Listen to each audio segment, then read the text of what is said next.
Selamat pagi sahabat Alkitab yang terkasih.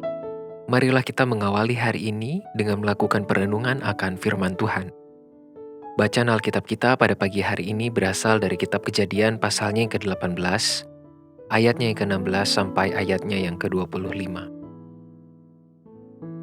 Lalu berangkatlah orang-orang itu dari situ dan memandang ke arah Sodom. Dan Abraham berjalan bersama-sama dengan mereka untuk mengantarkan mereka. Berpikirlah Tuhan, apakah aku akan menyembunyikan kepada Abraham apa yang hendak kulakukan ini? Bukankah sesungguhnya Abraham akan menjadi bangsa yang besar serta berkuasa, dan oleh dia segala bangsa di atas bumi akan mendapat berkat? Sebab aku telah memilih dia, supaya diperintahkannya kepada anak-anaknya dan kepada keturunannya, supaya tetap hidup menurut jalan yang ditunjukkan Tuhan, dengan melakukan kebenaran dan keadilan, dan supaya Tuhan memenuhi kepada Abraham apa yang dijanjikannya kepadanya. Sesudah itu berfirmanlah Tuhan, sesungguhnya banyak keluh kesah orang tentang Sodom dan Gomora, dan sesungguhnya sangat berat dosanya. Baiklah aku turun untuk melihat, apakah benar-benar mereka telah berkelakuan seperti keluh kesah orang yang telah sampai kepadaku atau tidak. Aku hendak mengetahuinya. Lalu berpalinglah orang-orang itu dari situ dan berjalan ke Sodom, tetapi Abraham masih tetap berdiri di hadapan Tuhan. Abraham datang mendekat dan berkata, "Apakah engkau akan melenyapkan orang benar bersama-sama dengan orang fasik? Bagaimana sekiranya ada 50 orang benar dalam kota itu?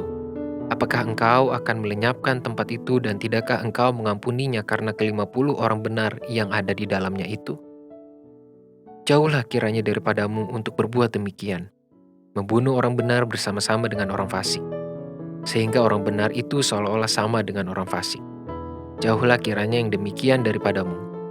Masakan hakim segenap bumi tidak menghukum dengan adil?" Keramah tamahan Abraham semakin ia perlengkapi melalui tindakannya yang mengantarkan para tamu keluar dari tanahnya.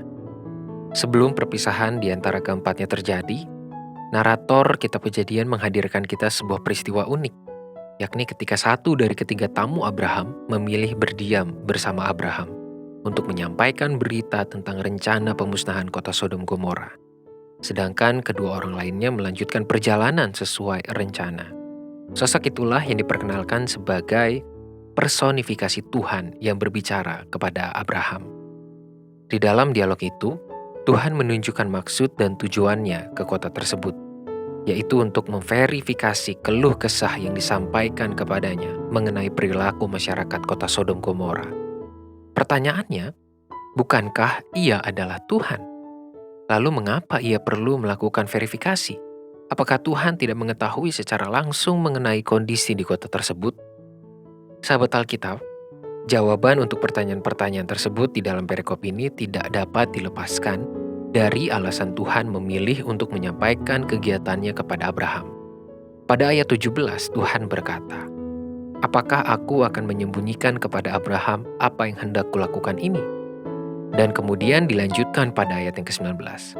"Sebab aku telah memilih dia supaya diperintahkannya kepada anak-anaknya dan kepada keturunannya, supaya tetap hidup menurut jalan yang ditunjukkan Tuhan dengan melakukan kebenaran dan keadilan." Artinya, tindakan verifikasi tersebut bukan menjadi indikator ketidaktahuan Tuhan atas apa yang terjadi di bumi, dalam hal ini perilaku kota Sodom Gomora, melainkan menjadi sebuah bentuk teladan tentang perilaku benar dan adil. Dengan kata lain, tindakan Tuhan tersebut menunjukkan bahwa sebuah perkara perlu dinilai dari semua pihak yang terkait. Segala berita yang beredar perlu dipastikan kebenarannya, sehingga respons yang diambil tidak menjadi bias atau mengalami ketimpangan. Hal inilah yang Tuhan inginkan agar Abraham belajar mengenai nilai kebenaran dan keadilan. Perikop ini semestinya menjadi pelajaran sikap hidup, tidak hanya bagi Abraham, tetapi juga bagi setiap umat beriman. Tuhan yang kita imani sebagai Maha Tahu itu tetap melakukan verifikasi atas segala keluh kesah yang disampaikan kepadanya. Hal itu menjadi penting agar penilaian dan respons terhadap sebuah berita atau peristiwa tidak dilakukan dalam cara pandang yang bias atau berat sebelah. Semuanya harus dilakukan dalam kebenaran dan keadilan yang sesungguhnya. Bukankah nilai itu sangat relevan bagi kita yang hidup di tengah budaya digital yang begitu masif, di mana banyak informasi yang sangat mudah tersebar luas dan memengaruhi perspektif kita mengenai seseorang, kelompok, ataupun peristiwa yang sedang terjadi? Jika kita tidak memiliki sikap kritis, maka tanpa sadar akan terbentuk cara pandang yang timpang terhadap segala sesuatu yang ada di sekitar kita. Oleh sebab itu, verifikasi menjadi tindakan kunci untuk terhindar dari ketidakadilan dan penyimpangan nilai kebenaran.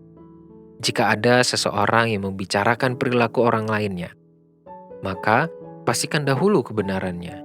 Jika ada sebuah berita yang Anda dapatkan mengenai kelompok tertentu, maka pastikan terlebih dahulu kenyataannya. Jika ada laporan yang mengeluhkan perilaku anak Anda, maka berikanlah waktu bagi dia untuk memberikan penjelasan. Jika ada persepsi buruk yang muncul terhadap pasangan istri atau suami Anda, maka sediakanlah kesempatan untuk saling mengutarakan pendapat dan perasaan secara seksama. Membangun kepastian dalam segala kondisi hidup adalah langkah konkret menuju kebenaran dan keadilan. Tuhan sudah melakukannya. Siapkah kita meneladaninya? Marilah kita berdoa. Ya Tuhan, mampukanlah kami untuk hadir di dalam segala aktivitas dan keseharian kami. Hadir dengan kebenaran dan keadilan yang bersumber daripada Tuhan. Tolonglah kami untuk membangun sikap yang objektif, sehingga kami tidak menilai segala sesuatunya ataupun menilai orang lain di sekitar kami hanya berdasarkan satu sisi. Mampukanlah kami untuk benar-benar menghadirkan nilai kebenaran dan keadilan yang bersumber daripada Tuhan.